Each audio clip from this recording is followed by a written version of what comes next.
안녕하세요. 크리스천 영성학교를 운영하는 신목사입니다. 자, 오늘은 당신네 교회는 성령의 사람을 복제하고 있는가? 라는 제목으로 같이 한번 생각해 보는 시간을 갖도록 하겠습니다. 사람의 체세포는 세포 분열이라는 복제를 통해서 성장합니다. 그래서 손톱이 빠지면 다시 자라나고 피부가 다 벗겨져도 새 피부가 생기고 있죠. 그러나 눈이나 코, 혀, 혹은 이 장기 그런 그 기관들은 없어지면 재생하지 않습니다. 이 세포들은 일반 세포가 아니라 줄기세포이기 때문이죠.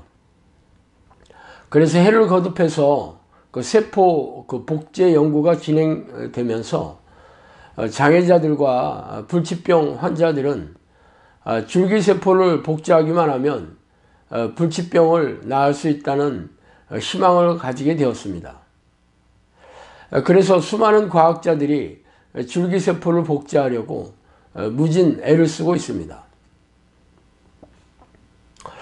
예수께서 나와 말씀하여 이르되 하늘과 땅의 모든 권세를 내게 주셨으니 그러므로 너희는 가서 모든 민족을 제자로 삼아 아버지와 아들과 성령의 이름으로 세례를 베풀고 내가 너희에게 분부한 모든 것을 가르쳐 지키게 하라. 볼지어다 내가 세상 끝날까지 너희와 항상 함께 있으리라 하시니라.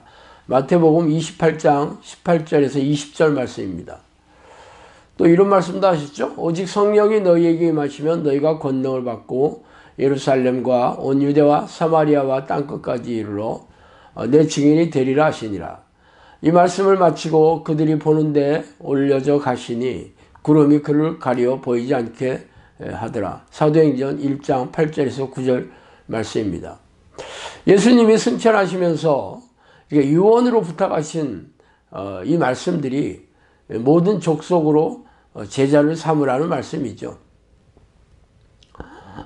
또한 성령이 임하시면 능력을 받아 예수 그리스도를 나타내는 증인의 삶을 살게 될 것이라고 말씀하셨습니다.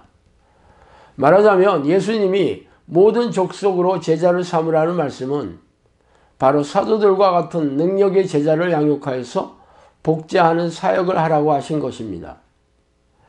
그렇다면 제자는 어떤 사람입니까? 바로 이 성령의 능력으로 예수 그리스도를 나타내는 증인의 삶을 사는 사람들을 말하고 있음이 틀림없습니다. 그래서 당신네 교회에서는 성령의 능력을 드러내는 제자를 양육하고 복제하고 있습니까? 성령이 계신지 의구심을 가지며 긴가민가하는 사람들에게 성령이 안에 있다고 믿으라고 다그치기는 하여도 초대교회에 나오는 성령의 능력을 지닌 제자들을 눈 씻고 찾아볼 수 없는 게 우리가 마주한 현실입니다. 그래서 제가 이런 말투로 얘기를 하면 많은 이들이 그래서 신목사 당신은 그런 제자를 길러내고 있는가? 라며 묻고 싶어 할 것입니다. 제가 충주의 한적한 시골에 영성학교를 연 지 2년이 훌쩍 넘었습니다. 기도 훈련을 요청한 사람들은 천여 명도 좋게 넘게 찾아왔었고 이들 중에서 졸업한 사람들도 100명이 훨씬 넘었죠. 그리고 지금 영성학교 공동체에 몸담고 있는 이들도 100명이 훨씬 넘은 숫자입니다. 초창기에 훈련을 시작한 사람들도 지금까지 많이 남아 있어요.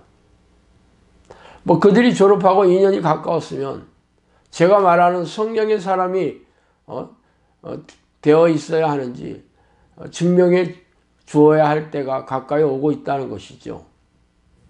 솔직히 저에게 드러나는 각종 성령의 능력이나 은사는 많은 사람들이 눈으로 보고 경험해 보았으므로 할 말이 없을 겁니다. 그러나 성령의 능력이 있다는 사람들이 우리네 주변에 전혀 없었던 것은 아닙니다. 솔직히 대형교회 담임 목사 중에는 그러한 능력을 홍보하는 데 천부적인 재주가 있는 사람도 적지 않습니다. 그래서 예배를 시작하면 자체 제작한 홍보 동영상을 보여주면서 광고하고 있으며 틈만 나면 과거에 자신에게 있었던 기이한 사건이나 놀라운 능력을 입에 침을 튀기면서 말하기도 합니다. 그러나 저에게 그런 성령의 능력이나 은사가 좀 있다고 해서 별로 놀라운 일이 아니죠. 그러나 성령의 능력이나 은사를 자랑하는 사람들이 자신과 똑같은 능력의 제자들을 길러냈다는 말을 들어보기 힘듭니다.